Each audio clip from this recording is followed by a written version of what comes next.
Hi everybody, thanks for watching this. I wanted to tell you this is a little time sensitive. Greetings, dear ones. I'm Kryon of Magnetic Service. My partner steps aside, but he's still connected.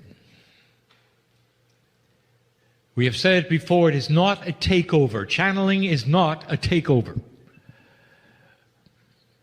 Channeling is a meld with permission, an agreement with the consciousness of a human being with his own higher self. An agreement that is not hard to make as long as the box he is in of belief and tradition allows it. And if you have been taught that this is not appropriate, it's difficult to channel.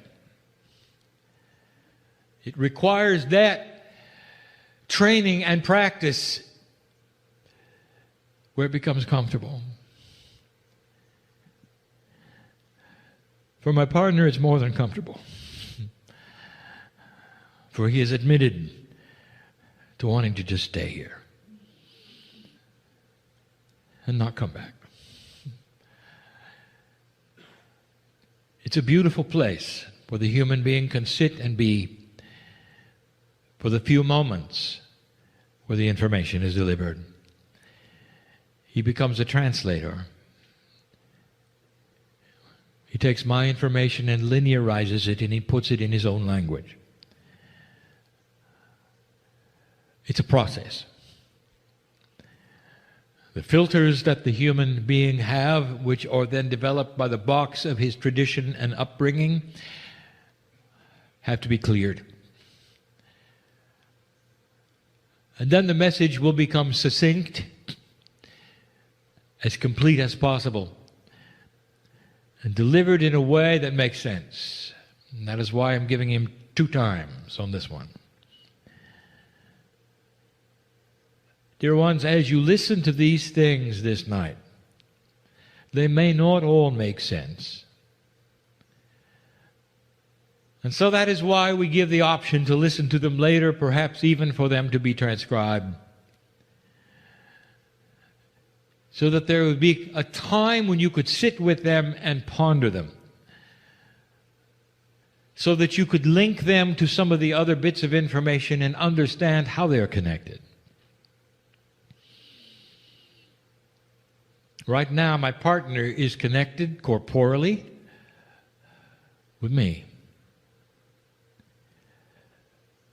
And you hear his voice. It is difficult to explain how such a thing could be. Appropriate in all ways, we have told you before. And the ones who are hearing it now are the correct ones to hear it now. And so as I begin this lesson, I want to remind you why we're giving it. For we've never discussed these things in this way. It is time to lay the foundation, the groundwork of the future. And the best way to do it is to give an exposure of how things work inside you. And as we expose these things, we use language that you're not used to, concepts that you haven't really worked with before. And we're aware of that. But it has to start where it has to start. And in the room there are life paths at the moment who are using what we're going to discuss, and some who have no idea what we're going to talk about. That is a respect for the variety of consciousness here, for the steps of learning that you are on. For some of you have been doing this kind of work since you can remember, and others of you are just now awakening to the potentials of who you are. Regardless, we give the story and the teaching as though all of you were on board with all of it. And that is appropriate for the day. there are processes within the human body that are very difficult to explain. They are esoteric processes. We have given you just recently several of them, how they are recalibrating, and just lately, how they work. We've started talking about the synchronicity and how it works with the human body, and Gaia, and the guides, and the other side of the veil. We've given you a lecture on the elusive Akash. How does it talk to the cells of your body? Is it in your brain? Is it not? What does it say? And you can hear these messages in the past. We've talked to you about the conceptual belief systems and how they are starting to work in your favor, and how consciousness is becoming less linear. All of these things would seem to be concepts that are high-minded, but some of you are using them right now. There is one in particular which we have saved till now, because it is difficult to explain, and there are revelations today about how it works that we have not said before or explained before. There is a full system that we have channeled to you in the past called the 9 attributes of the human being. These attributes interrelate in a circle, and I want my partner to teach them in the near future. I want him to develop it into at least 3 parts of training so that people can put them together, see how they're related, and understand themselves better. The 9 attributes, as we have channeled, were 3 groups of 3. Not that difficult. The difficulty starts to see how they relate to each other, and what they are, and what they might mean to you. How they're connected today, but how they will be connected tomorrow. 9 of them. We told you that 3 of them, 1 in each group of 3, have the same name, the higher self. We told you that there was the human corporeal group, the soul group, and the support group, and that the higher self was in each one of those. But the one we want to talk about today is squarely in what we would call the human corporeal group. And yet, like so many of the others, there's more to it than it seems. And the name of it is innate. And so the word innate is going to be a part of the human consciousness that all of you have at the corporeal level, which we are going to discuss today in a way we've never discussed. Telling you only a little bit about it, but enough, hopefully, to tweak your interest and to make you understand that there's more to you than what you think. Innate. Innate has been described in the past as the smart part of your cells. The smart part. Now that might indicate that there's a non-smart part. But let us say it's a more ignorant part. And believe it or not, that ignorant part is your brain. Now the brain perceives many things, and it's a calculator to the max. It's the best memory instrument on the earth today. Everything that you've experienced is in there. It tempers how you behave, what you do, how you act, what you believe, what you think. But let me tell you where it falls short. It doesn't know anything about what's going on in your body. You can intellectualize for a very long time, and yet you will never find out from the brain how your cells are doing. Do you have an allergy to something you have not experienced yet? Perhaps. To a food that you have never tasted. To a chemical you have not seen. How would you know? The innate knows. The innate is the smart corporeal body. It knows everything about everything. It actually is as smart as your brain, but in a different way. So what you do to find out if you're allergic to something is to place that something in your hand and muscle test. And that is called kinesiology.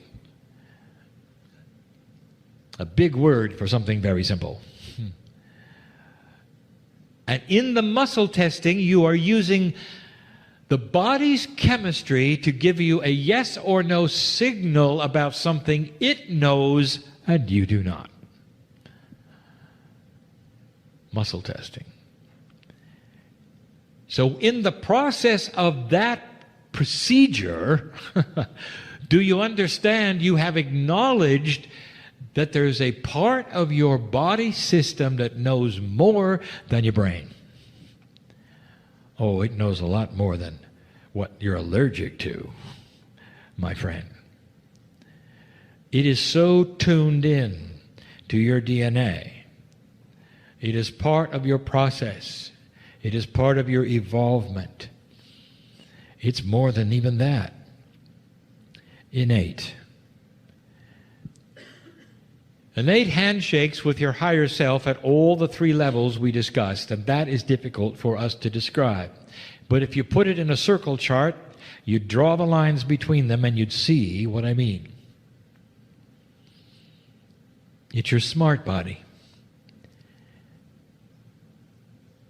Does it find a place in illogic to think for a moment that you'd have some kind of a disease attacking your body and not know it? Don't you find it odd, human being, that there are certain kinds of diseases that can lurk in you and you only know it through your discomfort or through your death? And you would never have the signal from your brain except pain. But the innate knows it when it happens. The innate knows it when it entered your body. As the white blood cells go to the places they need to go to fight, and you have no idea, the innate is on alert. What is it and where is it? This is difficult. We told you, dear human being, that the elusive Akash information was not in your brain. You cannot go to your brain to find out who you used to be and when. Because the brain only receives that information as it needs it, as transmitted from your DNA. The innate is the same. It's not in your brain, but it's in every cell of your body, every piece of DNA. But the difference between innate and the Akash is the innate is on top. It is always broadcasting. It's always there. And if you know how to listen to it and where it is, you can tune in. Muscle testing is one way. There are others. Some of you know. Innate is that which responds to acupuncture. Did you know that? Your brain does not. Innate is aware of all things and is broadcasting all the time. It broadcasts so greatly that it flows right into that which you call the Merkaba of the body. Now we're talking about a field around your body that pulses very strongly with information that those who have the ability to see can read.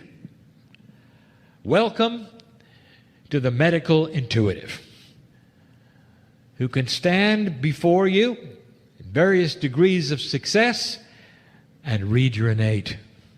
They don't have to muscle test to know you've got something going on. They can see it in the field around your body. Now you think that a medical intuitive is looking at your liver or your heart and is doing some kind of analysis because that's what you understand. That's your box. You had no idea that they are sensing the quantum energy that your innate is broadcasting of your health, of what's going on in the chemistry, of what might be developing inside you. It's different than you thought, isn't it? That's the innate. And that's only one of the things that innate does. It's the smart cellular part of your body, but it's not just about that. What I'm going to tell you next, we have given you before, but I wish to explain it better. Your innate is also a governor of what you need. Now turn a page with me. We have talked in the past about mining the Akash. So let us open that door for a moment. Is it possible, dear one, that you could go into the vast storehouse of the attributes of your past lives and pick out something you need today? And the answer is yes. And the way it's done has to pass muster and permission of the innate. Because the innate smart body knows what you need. It is then the governor, the filter of what you can pull out of your Akash and use. And it will say no to frivolous things and say yes to the things that will allow you to cure yourself of disease, live longer, and increase the percentage of efficiency of your DNA. It doesn't care how you look like you do. It cares about your health. If you want to go into your Akash and pull out something that you need for survival, it's right there with you. If you want to make clearer skin, it isn't. If you see what I mean. It's the governor for mining the Akash. By the way, the Akash is supremely mineable. You have earned what you've lived, dear ones, and it's not in there that far. It's not deep. It all lays in a soup that is available all the time for you. If you have a disease in your body right now, dear one, and you want to mine the Akash in the way that you only would know how, only your consciousness in practice and maturity can work on a problem that is yours only, to mine who you are and who you were, and to bring forward that which would cure it. The innate is responsible for spontaneous remission. For the innate can go in and pull out the things in the Akash and place them into your cellular structure. That's how smart it is. Did you ever sit in a meeting and something is said or a feeling can happen and you get chills?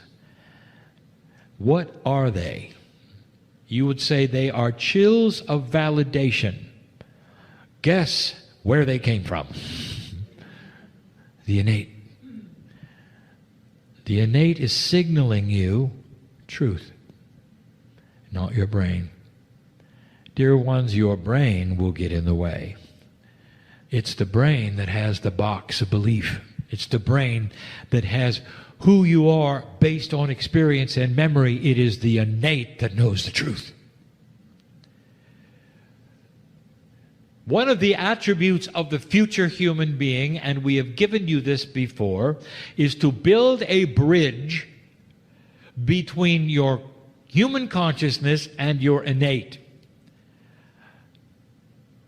It is one of the three things in the cellular part of the 9 attributes, the human energies part, that a bridge can be built so that you don't have to muscle test, so that you can become your own medical intuitive about your own cellular structure. Doesn't that make sense?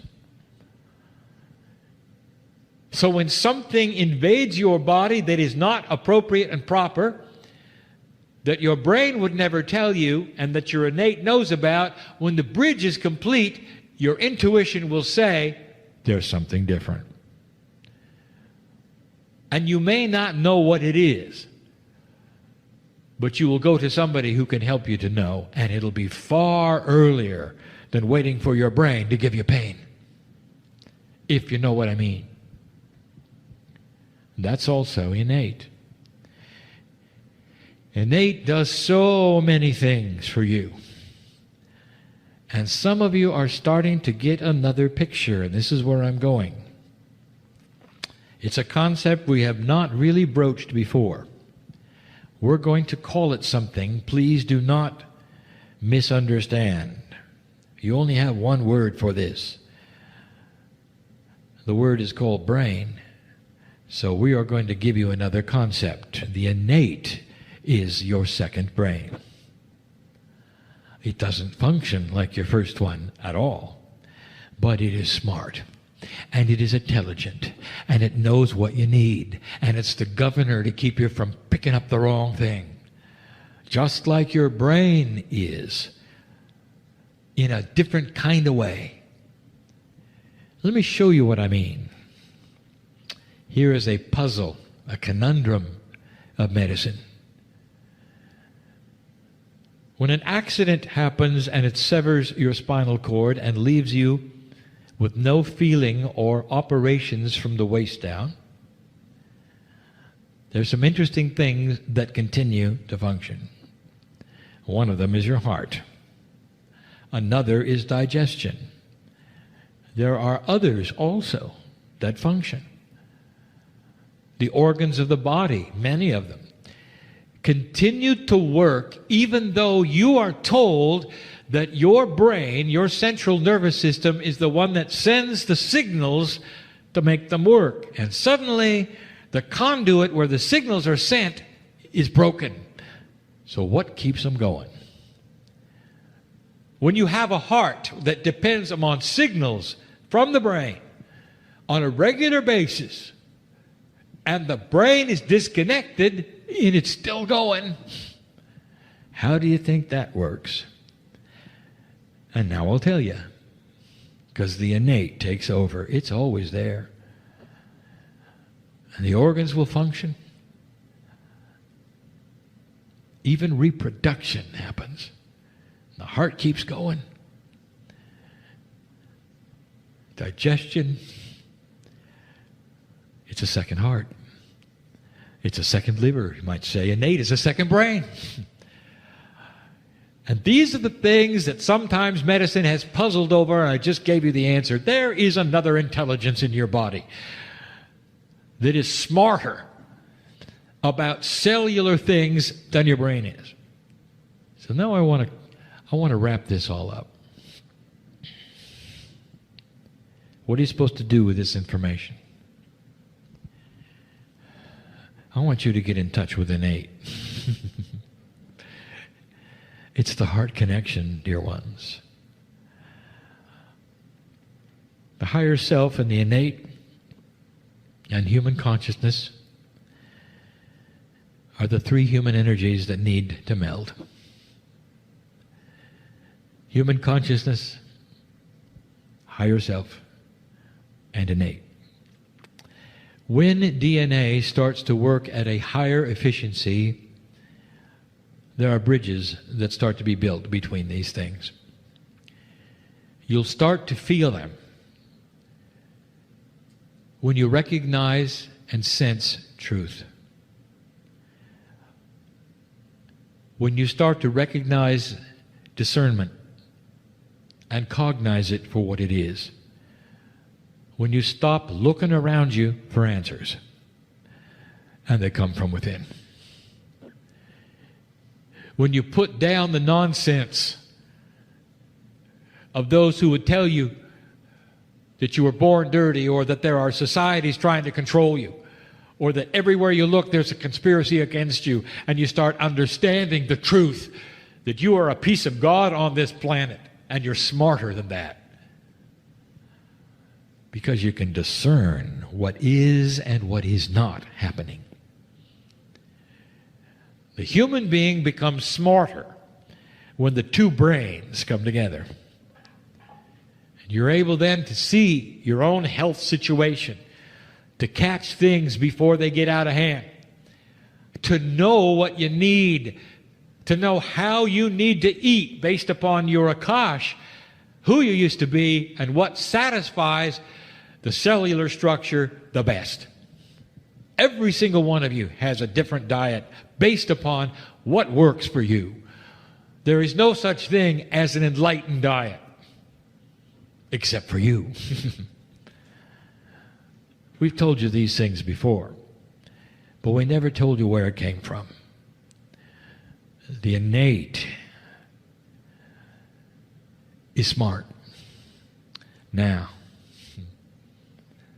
as these things start to build a bridge between them, everything starts to change in the questions that you ask in this room, and they're always the same. How can I?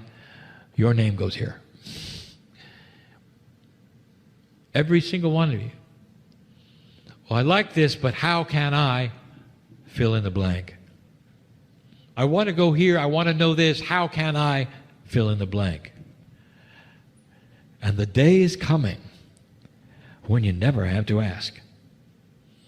Any more than today when you would ask, how do I get from A to B? You don't stop somebody on the street and ask them how to walk. You don't ask somebody how to get in your car or where it's going. That is you with you, and you got it figured out. But when it comes to esoteric things, you don't. And you feel you're in the dark. And there's missing pieces. When these things start to meld, the missing pieces will start to fill in, and you're going to be a lot smarter about you. And one of the things that's going to occur is you'll know you're not from here. You're from the great central sun. You're where I am from. You'll know that you're eternal. You'll know that you've had more than only one life. And it'll be something that you know, just like innate knows it. And not something you're trying to intellectualize with the computer in your head. It's the heart connection to the max. Innate is what creates emotion. Let me tell you, dear ones, innate helps you fall in love. It gives you energies that you can't explain that make you just a little nuts. And nobody can explain that. And innate knows all about it. It changes every cell of your body. It's able to ring true. There's nothing like it. Can you see how innate will serve you? And how it shakes hands with the higher self and knows about God and you. And this has been our story for this day about something in you you may have not known the extent of it, what it is, how it works, how important it is. And it's you with you. It's not an entity inside you, dear ones. It's you, the smart part of yourselves. And so it is.